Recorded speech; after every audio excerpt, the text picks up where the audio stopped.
ভাইয়া ভোকাবুলারিতে অনেক প্রবলেম, ভাইয়া ভোকাবুলারি মুখস্থ করতেই পারি না, ভাইয়া ভোকাবুলারি মনেই থাকে না। চলো তোমাদের এইসব কোশ্চেন নিয়ে আজকে আমি ভোকাবুলারির সমাধান দিতে যাচ্ছি। আসসালামু আলাইকুম এভরিওয়ান, আমি মোহাম্মদ আরিফুল ইসলাম রাফি, পড়াশোনা করছি রাজশাহী বিশ্ববিদ্যালয়। এবছর ভর্তি পরীক্ষায় আমি রাজশাহী বিশ্ববিদ্যালয় আইবিএতে তৃতীয় স্থান অর্জন করেছি। চলো আগে আমরা জেনে নিই ভোকাবুলারি বলতে আমরা কি কি বুঝি। আমরা শুধু বুঝি যে ভোকাবুলারি মানে হচ্ছে শুধু সিনোনিম আর অ্যান্টোনিম। সিনোনিম আর অ্যান্টোনিম দিয়ে কোনোদিন কি ভোকাবুলারি শেষ হয়? অবশ্যই না। সিনোনিম আর অ্যান্টোনিমের সাথে আরও কিছু আছে, চলো আমরা সেগুলো দেখি কি কি হতে পারে। অ্যাপ্রোপ্রিয়েট প্রিপোজিশন, তার সাথে কি থাকতে পারে? Group verb. কি থাকতে পারে ভাইয়া? Group verb. তার সাথে কি থাকতে পারে ভাইয়া? One word substitution. তার সাথে কি থাকতে পারে ভাইয়া? Phrase and idiom. তার সাথে কি থাকতে পারে ভাইয়া? অ্যানালজি। কি থাকতে পারে ভাইয়া? অ্যানালজি। তার সাথে কি থাকতে পারে ভাইয়া? প্রুভার্ব। তার সাথে কি থাকতে পারে ভাই? তার সাথে লাস্টে থাকতে পারছে কারেক্ট স্পেলিং। এক্ষেত্রে দেখা যাচ্ছে synonym, antonym, appropriation, group verb, correct spelling এগুলো বেশিরভাগ দেখা যাচ্ছে ফার্স্ট পার্টের যে লিসেনগুলো আছে, লিসেনের মধ্যে থেকে যে ওয়ার্ডগুলো আছে সেগুলো থেকে তুলে দেওয়া হয়। চলো আমি কীভাবে পড়তাম বা কোন স্টাইলে পড়লে মনে থাকবে সেই স্টাইলগুলো আজকে শেয়ার করি বা সেই টিপসগুলো তোমাদের দিতে পারি। সর্বপ্রথম আমি যখন ফজরের নামাজ শেষ করতাম, কি ফজরের পর ঘুম থেকে উঠেই ভোকাবুলারি। কী শুরু করতাম? ঘুম থেকে উঠেই ভোকাবুলারি।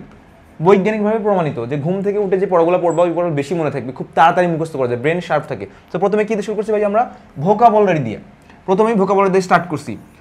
যতগুলো টপিক দেখালাম ভোকাবুলারি, সব টপিকগুলো সকালেই পড়ে ফেলতাম আমি ঘুম থেকে উঠে, কারণ আমি ইংলিশে অনেক দুর্বল ছিলাম।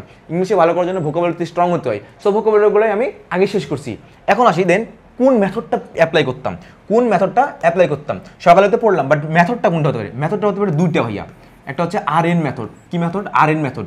আর একটা হচ্ছে আমি যে স্টাইলে পড়তাম, যে ভুল রিপিট করা, যে ভুলগুলো রিপিট না করা বা কোন স্টাইলে করতে হবে বা কোনভাবে মনে রাখতে হবে ওইটা। চলো আগে RN মেথডটা জানি। RN মেথডটা কি? ধরো ভাইয়া আজকে আমি যে 7টা টপিক দেখালাম হচ্ছে ভোকাবুলারি, 7টা টপিক পড়লাম। 7টা টপিকের কয়টা করে অংশ পড়লাম? 10টা করে অংশ পড়লাম। 10টি করে পড়লাম আজকে দিন পড়লাম। তাহলে তো পরের দিনও কি নেক্সট দিন বা সেকেন্ড ডে, এই সেকেন্ড ডে তো আমি 7টা পড়বো, 7টা টপিকই তো পড়বো। 7টা টপিকে কি নতুন 10টা করে পড়বো, তাই না ভাইয়া? নতুন 10টা পড়বো না? তাহলে ভাইয়া কি আমার এই প্রথম স্ত্রীকে কি ভুলে গেলে হবে? দ্বিতীয় স্ত্রীকে পেয়ে প্রথম স্ত্রীর কথা তো মনে করতে হবে। সে এই যে দ্বিতীয় দিন এই নতুন বউ বা নতুন 10টা পড়ার আগে এই প্রথম বউকে একবার স্মরণ করবো, প্রথম বউকে একটু দেখে আসবো, একটু দেখবো যে বউর চেহারাটা কেমন, একবার হলেও রিভিশন দিয়ে আসবো। দ্বিতীয় আসি থার্ড দিন। কোন দিন ভাই?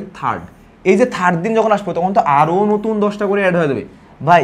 7টা করে টপিকের 10টা করে পড়লে হয় 70টা করে একটা দিনে, বা যাই যতটুকু নিতে পারো। 5টা করে, আমি 10টা করে পড়তাম, ধরো 5টা করে চাইলে পড়তে পারো। তো দেখা যাচ্ছে যে প্রথম দিনে 70টা, দ্বিতীয় দিনও 70টা, 3 নম্বর দিন যখন 70টা আসবে তখন 3 নম্বর বউ চলে আসবে, চাপ অনেক বেশি বেড়ে যাবে। সো চাপ কমানোর জন্য কী করতে হবে ভাইয়া? ঠিক একই রকম 3 নম্বর বইয়ের কাছে যাওয়ার আগে প্রথম এবং দ্বিতীয় বইয়ের কাছে ঘুরে আসতে হবে। না চাই তো প্রথম এবং দ্বিতীয় বই রাগ করা মানে কিন্তু ভুলে যাবো ভাই, ভুলে গেলে তো চান্স পাবা না। অবশ্যই তাহলে কী করতে হবে? প্রথম কার্ডটা পড়তে হবে রিভিশন, দ্বিতীয় কার্ডটা রিভিশন, তারপরে আমরা আসবো 3 নম্বর বইয়ের কাছে। 3 নম্বর বউকে তারপরে ভালো করে একদম পড়বো। তারপর কী হতে? 3 নম্বর যখন পড়া শেষ হবে একইভাবে রিপিট চলবে। চতুর্থ দিনে যাওয়ার ক্ষেত্রে প্রথম দিনটা পড়ে নেবো। এটা হচ্ছে RN মেথড। যেটা পড়বো আগে, নতুন পড়ার আগে ওই পড়া আবার রিভিশন দিব। রিভিশন প্লাস পড়া। তুমি তাহলে আর ভুলবা না, আশা করি ভুলবা না। দেন আসি যে আমি যে মেথডটা ফলো করতাম, যে ভুলগুলো রিপিট করা। যেমন ওই 70টা আমি প্রথম দিন যে পড়লাম, এই 70টার মধ্যে তো অন্তত 20টা আমার সমস্যা হবে, 20টা সমস্যা হবে। 20টা হলে তো 15টা সমস্যা হবে। এই 15টা আমি এই পৃষ্ঠার মধ্যে লিখবো। এই পৃষ্ঠাটার মধ্যে আমি প্রতিদিন এই 15টা লিখবো।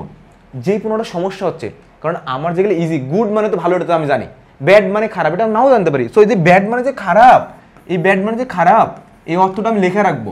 এটার সিনোনিম অ্যান্টোনিম লেখা রাখবো। অ্যাপ্রোপ্রিয়েট প্রিপোজিশন কোনটা পারতেছি ওটা লেখা রাখবো।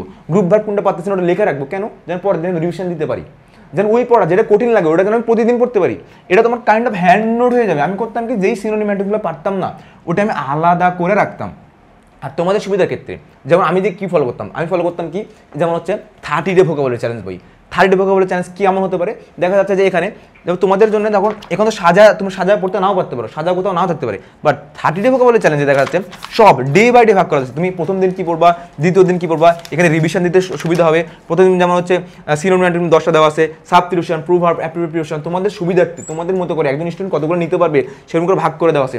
প্রথম দিন পড়ার পর দ্বিতীয় দিন আবার নতুন পড়লা, প্রথম দিনে আবার রিভিশন দিলাম, আবার তৃতীয় দিনে যাওয়ার আগে প্রথম দুদিন রিভিশন দিলাম, যার কাছে এটা আছে এটা পড়বা।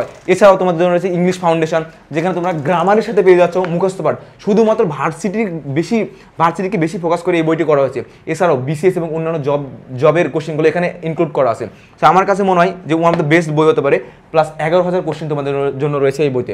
তোমরা এই বইটা বেশি বেশি সলভ করবা, এবং শুধু ভার্সিটি, আবারও বলি ভার্সিটির উপর বেশি ফোকাস করা হয়েছে, যে কোশ্চেনগুলো দেওয়া আছে সব ভার্সিটি কোশ্চেন, সব ভার্সিটি সিনোনিম অ্যান্টোনিম বা গ্রুপ ভার্ব বা প্রিপোজিশন সবগুলো পেয়ে যাবে ইনশাল্লাহ এই বইতে।